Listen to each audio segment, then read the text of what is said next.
خیر دی مفتی صاحب دا یو پکې د ډم لور داخله کا. السلام علیکم ورحمت الله وبرکاتہ. ملګرو امید کوم چې ښه به روغ جوړ به وروړو. سړ له به تاسو سره تصویر ښکاري دا مشر چې دی د ده زندګي څنګه تېره شوې ده. د ده زندګي داسې تېره شوې ده چې یاره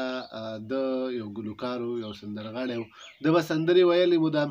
او خپله زندګي دغسې تېروله او د دنیا هر ملک ته به دی ته او په ویزټ باندې هلته کې به ده ګانې ویل. د ده زندګي چې وه دا الله تعالی څنګه بدل کړه، دا د علما کرامو په برکت سره د زندګي د تبلیغانو په برکت سره بدل کړله. نن سبا که موږ معاشره کې وګورو ټولو تاسو ته ښکاره خبره که سوشل میډیا موږ وګورو دا ټوله د علما کرامو په بدرت پسې ډکه ده. علما کرامو پسې پوسټ کوي. په معاشره کې هېڅ کله هم داسې مه کوئ چې په علما کرامو پسې غلط پوسټ وشي.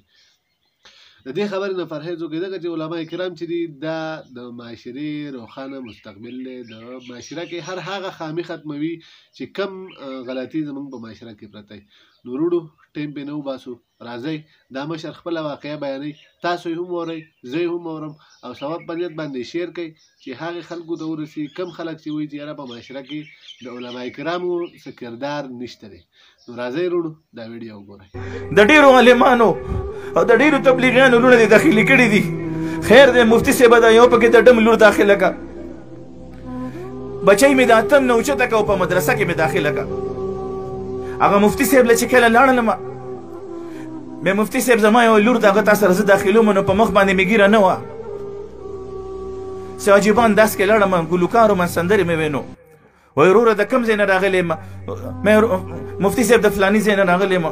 د پبو نه راغلی یم، یو بچی مې د تا سره په مدرسه کې داخلوم. وایي څه کار کې؟ مې مفتی صاحب په دې ټي وي کې او په سټیجونو باندې ودونو خادو کې پاکستان کې مختلف چینلو باندې په بار ملکونو کې په سټیج باندې ګانې کوم، ګلوکار یم، میلس کوم، سندرغاړی یم، باجغه کوم. هغه مفتی صاحب داسې مخ رانه واړولو او استغفر الله استغفر الله. زه چې لاړ شم نعتخوانۍ له د دې خپلې بچی دا پیغام خپل نعت سره لازمي ځای ورونو ته ورکوم. ورونو زمونږ او ستاسو دا بچیان یې موتا کړ دی یو څو ورځو میلمني دي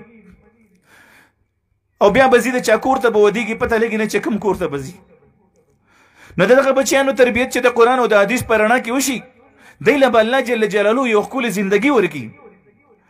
نو ما ته هغه مفتی صاحب استغفر الله ووایي او زه ډېر زیات خفه شوم. ورونو ما ته پته ولګېده چې زما د ګانا بجانه اوس زما د لور د مدرسې رکاوټ هم جوړ شو. خاندان خو رانه خفه دی خو اوس په بله مسله کې مورد دی. مې مفتی صاحب زما د لور به ځان سره داخلی وایي ته خو لیټ راغلی نو د رمضان نه پس داخلي شروع کېږي او ته خو اوس د لوی اختر نه پس راغې نو د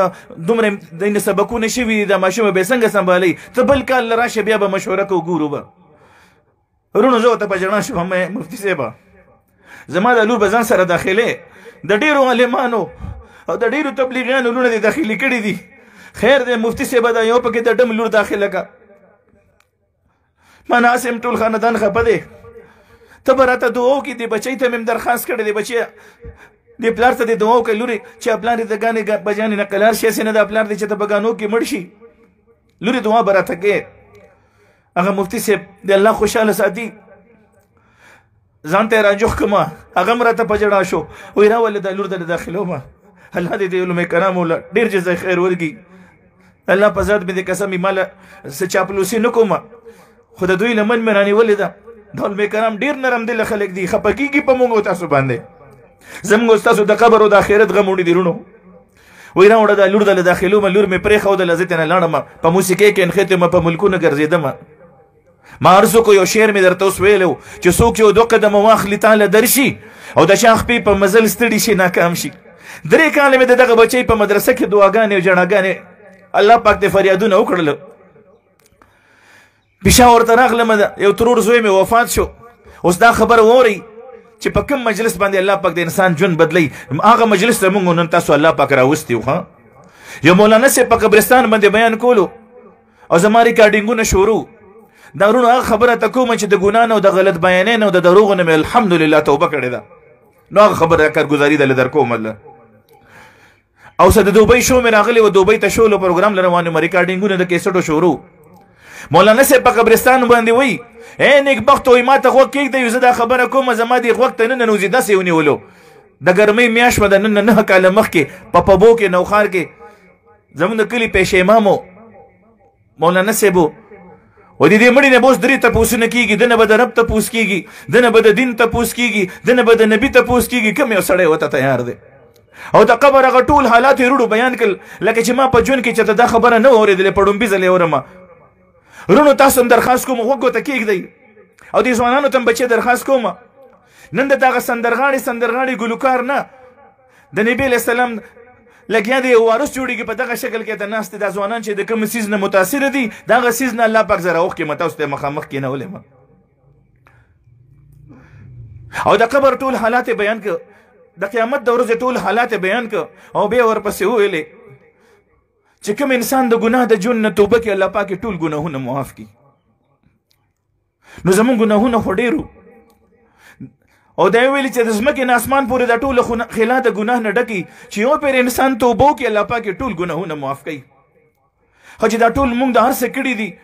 او دا ژوند مو په لړزان دی په توبې سره الله پاک معاف کوي نو بیا توبه ولې نه کوو ورونو دغه مولانا صاحب په دغه بیان باندې مې الحمدلله په دغه وخت باندې الله په توفیق سره دغه ټمې توبه کا او وای داسې کار وکړئ د تبلیغ والا سره یو 3 ورځې ولګوئ چې د خپل ایمان الټراساونډ وکړئ مې هله زه یې راته وښولو ټوله شپه مې ویښه تېره کړه او سهار تبلیغ والا سره لاړم مرکز ته لیکت میجر سنتیس چې به ورته وي د بدر منیر ملګري والله دې وبخي مخکې ورځو کې وفات شو نو د هغه هم سیروزه و هغه سره مې یو ځای سیروزه ولګوله د مرکز نه راپسې د تبلیغ والا مشران علما کرام به راتلل وي د فنکارانو او د اداکارانو سیروزه ده خو ورونو چې چا به خبره کوله کوم امیر صاحب به کوره کم تبلیغي رور به کوله او کم عالم به خبرو کوله غور ته به مې ورته غوږ ایښود چې مې څه وي او د قیامت په ورځ به څه کېږي او د قبر نه پس به څه کېږي اوس به څه کېږي ځنکدن حالات به بیانول کم مولانا صاحب چې هلته بیان کړي هغه دې په دې سیروزه کې هم ټول بیانېدل ماسخوتن شو اخري ورځ و د سیروزې یو مولانا صاحب د مرکز نه راغلی و هغه تعلیم کولو د ماسخوتن او ما هغه خبرې ریپیټ کا 50 کاله عمر دی که د 100 کاله عمر شي نو دې قبر ته به راځې او دا 3 تپوسونه به درنه کېږي د مرګ نه مخکې د مرګ تیارې دی او د مرګ پته لګي نه چې مرګ کله راځي نو بیا اوس نو ورونو د سیروزې مې اخري ورځ وه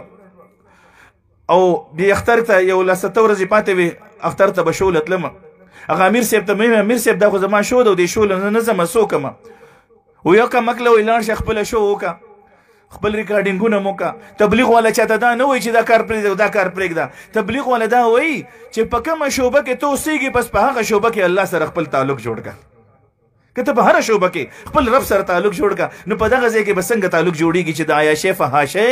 او د الله د نفرمانو زندګي تېرېږي مې نه امیر صاحب زه خو نه ځمه به دغه شپه الله پاک رحم وکړو تهجد له پاسېدم مې الله ګانه بجانه سکه د هرې ګناه نه مې توبه ده خو ته ما معاف کا او دغه ځای نه نیغ 4 میاشتو له روان شو ووایه الحمدلله